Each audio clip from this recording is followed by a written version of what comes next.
Bonjour et merci de nous retrouver sur le plateau d'Un cœur qui écoute, votre rendez-vous de spiritualité. Aujourd'hui, nous avons la joie d'accueillir Serge Abad-Gallardo. Bonjour Serge. Bonjour. Alors Serge, vous êtes haut fonctionnaire à Narbonne et ancien vénérable maître d'une loge maçonnique du droit humain, dans laquelle vous avez vécu pendant plus de 20 ans. Et surtout, vous êtes l'auteur d'un livre paru aux éditions Teki qui s'intitule « J'ai frappé à la porte du temple, parcours d'un franc-maçon en crise spirituelle ». Alors, on va revenir sur votre parcours spirituel, justement, mais vous allez commencer par nous lire un texte ainsi que le veut la tradition dans cette émission. Je vous remercie. Alors, c'est un texte de Thérèse de Lisieux que je vous propose de comparer à un rituel maçonnique, ou à un texte d'un rituel maçonnique.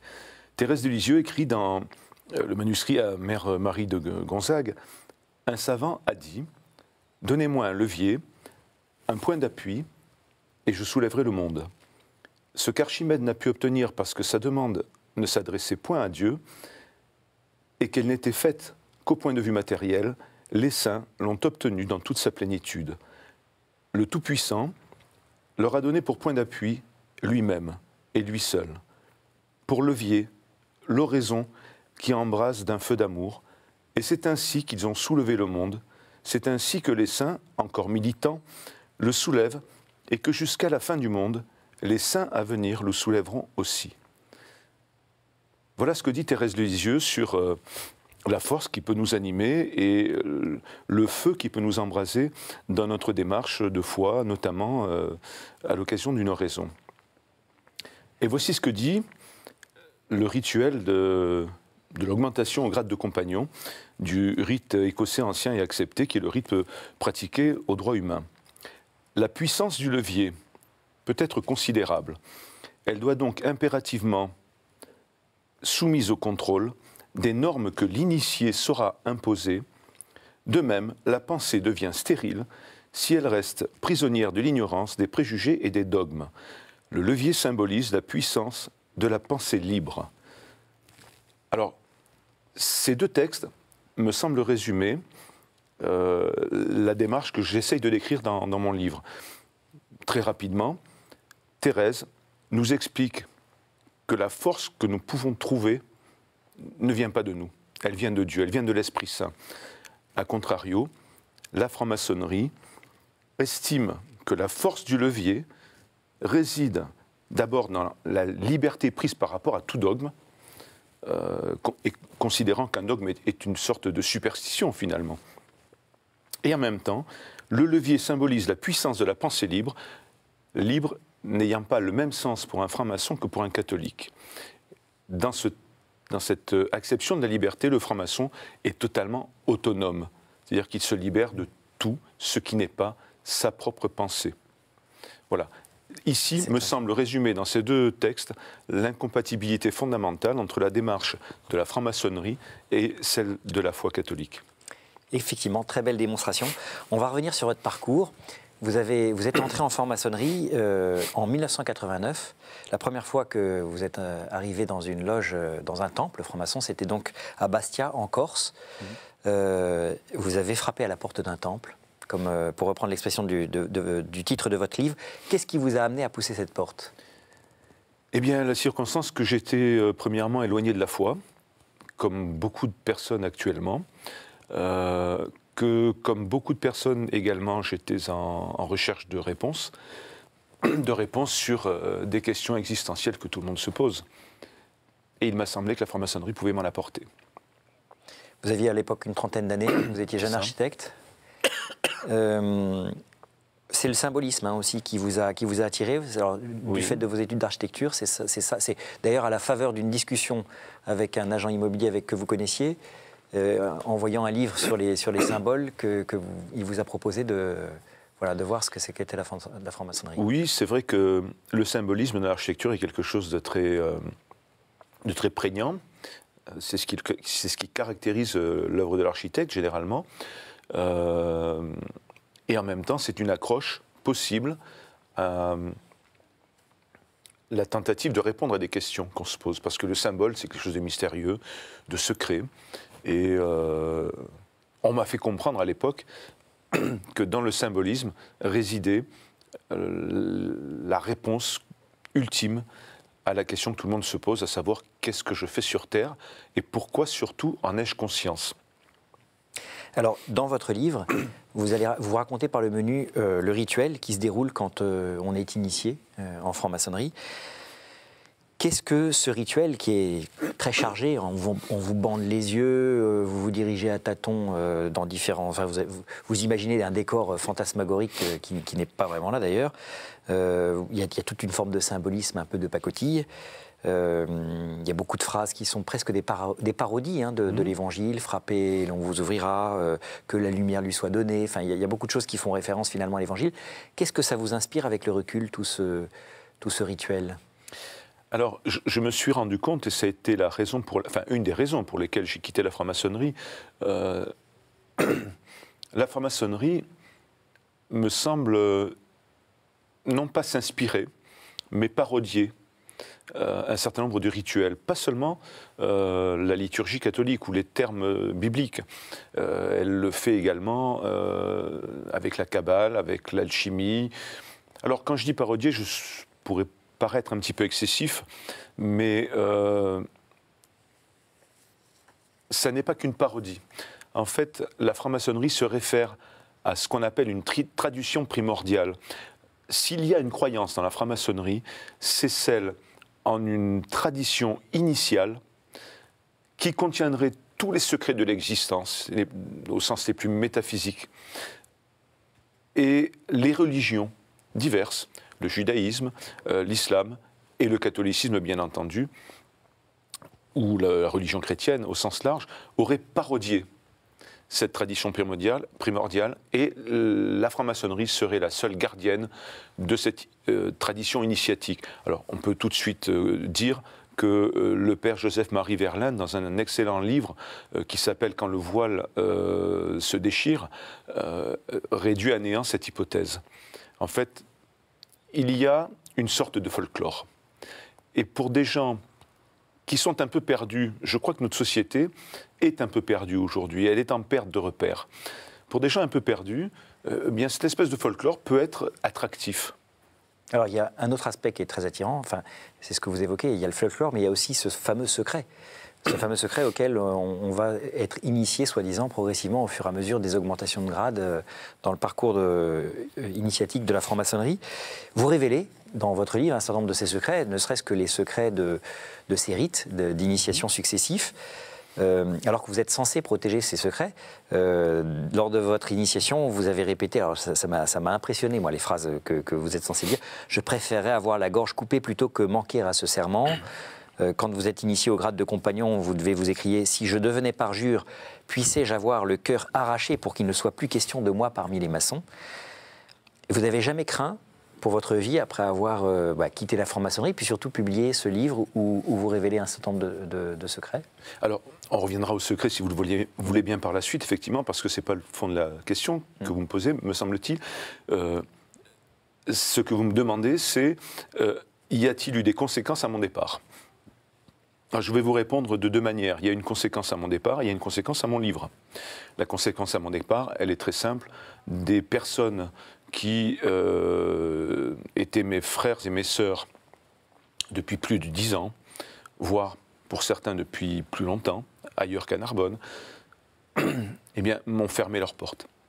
C'est-à-dire qu'il y a des gens que je croise dans Narbonne, dont je vois qu'ils m'ont vu dans la rue, parce que quand vous passez dans une rue piétonne qui fait 3 mètres de large, on ne peut pas vous manquer. Et fort opportunément, ces personnes ne me voient pas. Donc je me garde d'aller les déranger. Voilà. Donc effectivement, un certain nombre de portes se ferment et Narbonne, ayant un seuil d'appartenance à la franc-maçonnerie qui est pratiquement 8 fois supérieur à la moyenne nationale, vous comprenez que beaucoup de gens m'évitent aujourd'hui. Je les engage à ne pas m'éviter parce que je les aime. Mais c'est leur choix. La deuxième chose, c'est la parution de mon livre. Alors, ce livre a fait grincer des dents un certain nombre de francs-maçons. Heureusement, pas tous. Il faut quand même savoir qu'il y a des francs-maçons, je vais être un petit peu excessif, qui valent la peine d'être connus. Et c'est pour ça que j'ai écrit ce livre. Je l'ai écrit pour les catholiques, je l'ai écrit pour certains francs-maçons. Ceux qui sont sectaires, mais écoutez, j'espère que l'Esprit Saint leur ouvrira le cœur un jour. Ceux qui ne le sont pas dialoguent de temps en temps.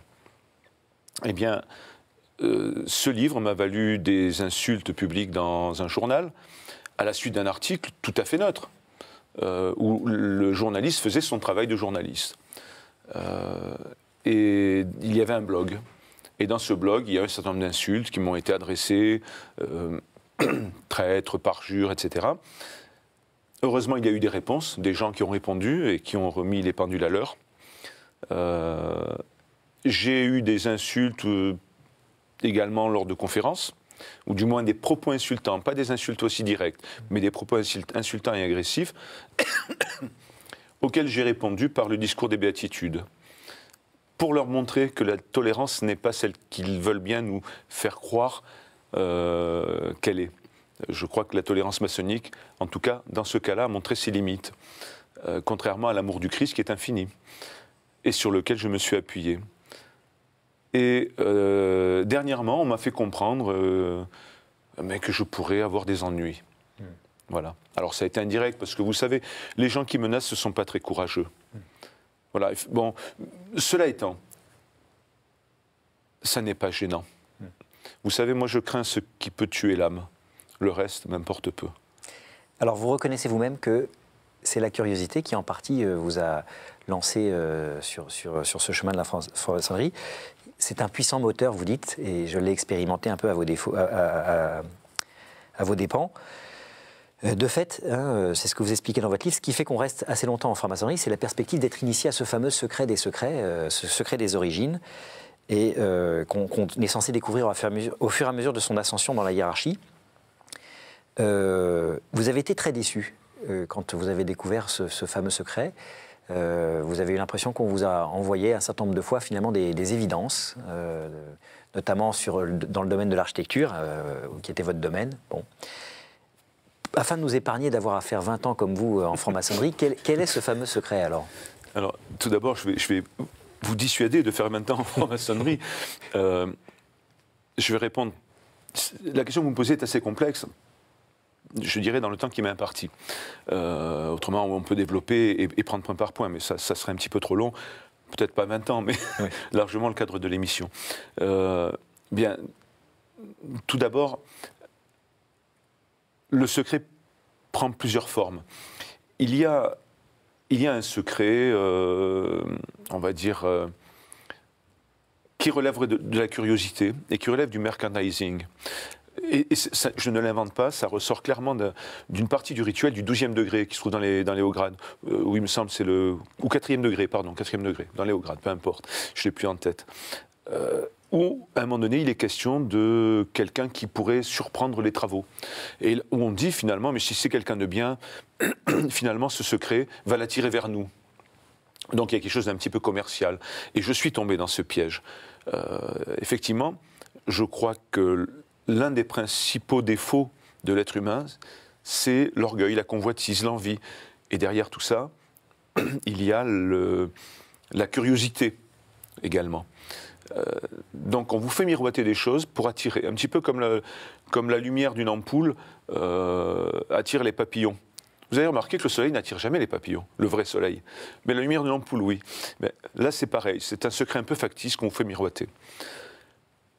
Ensuite, il y a un véritable secret. Ce secret, c'est le vécu personnel qu'on ne peut pas expliquer lors des différentes manifestations maçonniques de deux ordres. Le premier ordre, c'est tout d'abord le parcours personnel dans l'initiation, les augmentations de grade, les rituels, les symboles, etc. Et puis, dans la démarche personnelle que l'on fait en face de ces symboles. Voilà. Donc ça, c'est incommunicable, parce que c'est subjectif. Il faut bien comprendre qu'en maçonnerie, il n'y a pas de vérité objective. Nous, catholiques, savons qu'il y a une vérité objective, Dieu la possède. Et quand nous nous tournons vers la vérité, on ne cherche pas forcément à la comprendre, mais on cherche à la faire exister en nous. Ce n'est pas la même démarche. Le franc-maçon, lui, va chercher sa propre vérité. Donc ma propre vérité, la mienne, je ne peux pas la communiquer, personne, ou avec des mots maladroits. Et comme on est dans le symbolisme, les mots n'ont pas cours. Donc cette vérité-là, elle participe du secret le plus intransmissible. Il y a ensuite un secret plus formaliste, l'interdiction de divulguer son appartenance, et surtout celle des autres. Son appartenance, on peut en parler, mais on nous dissuade de le faire parce que, forcément, lorsque vous divulguez que vous êtes franc-maçon, on peut supposer que les gens qui vous fréquentent le sont également, plus ou moins. Donc il y a ce secret-là, qui est un secret un petit peu de clan. Mais pour revenir au secret lié à l'occultisme, il y a également un secret qui a une dimension occulte, c'est-à-dire que le rituel maçonnique agit sur vous. Et on peut donner cette expérience, à cette expérience le nom de secret, parce que c'est peut-être quelque chose qui ne se divulgue pas. On est dans le domaine de l'ésotérisme. Voilà. Donc, effectivement, tout ça est un ensemble. Derrière le terme secret, il y a plusieurs pistes possibles, qui soient exotériques ou ésotériques.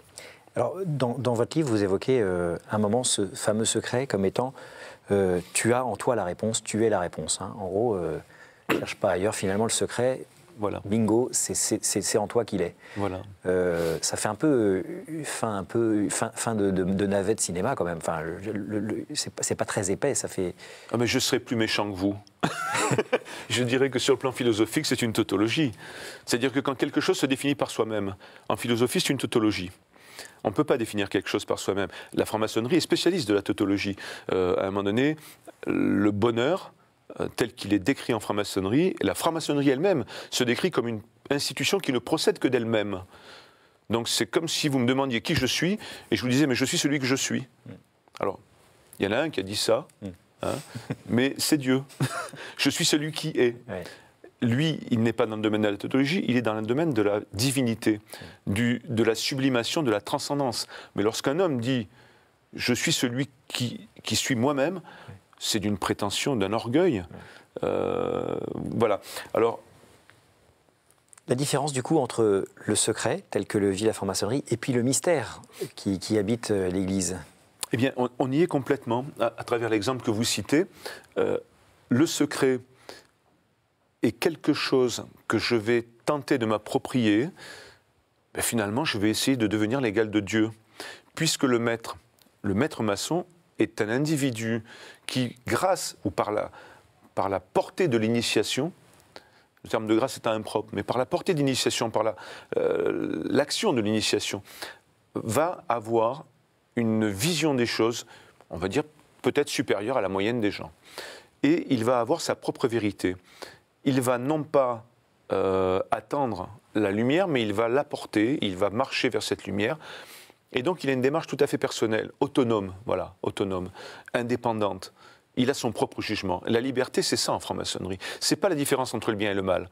C'est la capacité prétendue à décider par soi-même de ce qui est bien ou mal. Ça nous rappelle quelque chose, hein, dans la Genèse. A contrario, le mystère est quelque chose qui est proposé à la vue de tout le monde dans l'Église catholique. Alors, il n'y a rien de secret.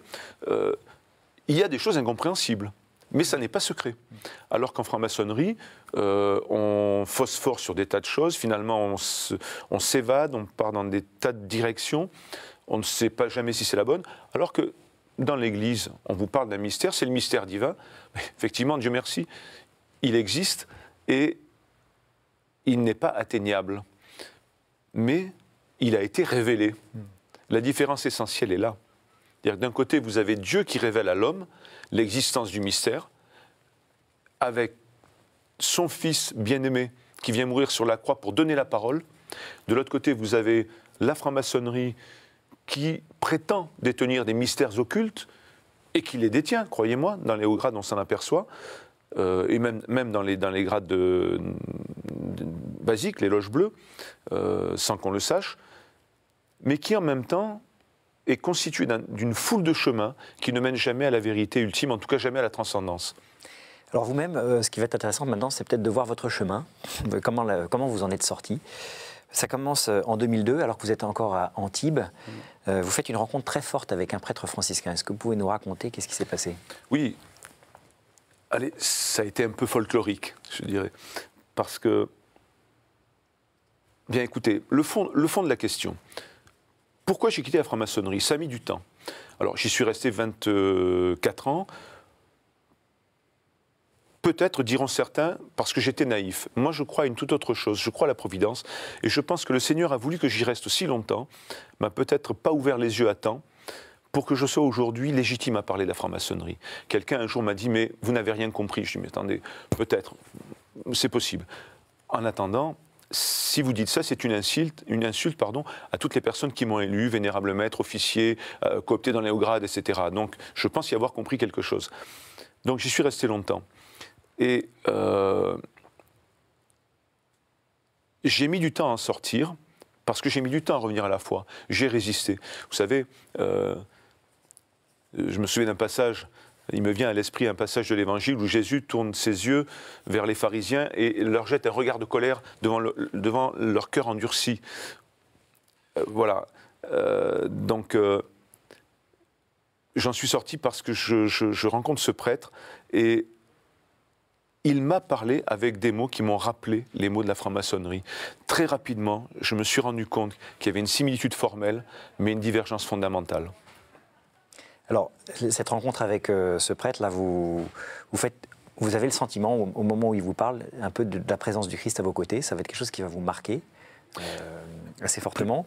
Oui. Vous allez démarrer un chemin de prière, une vie de prière, un peu à partir de là.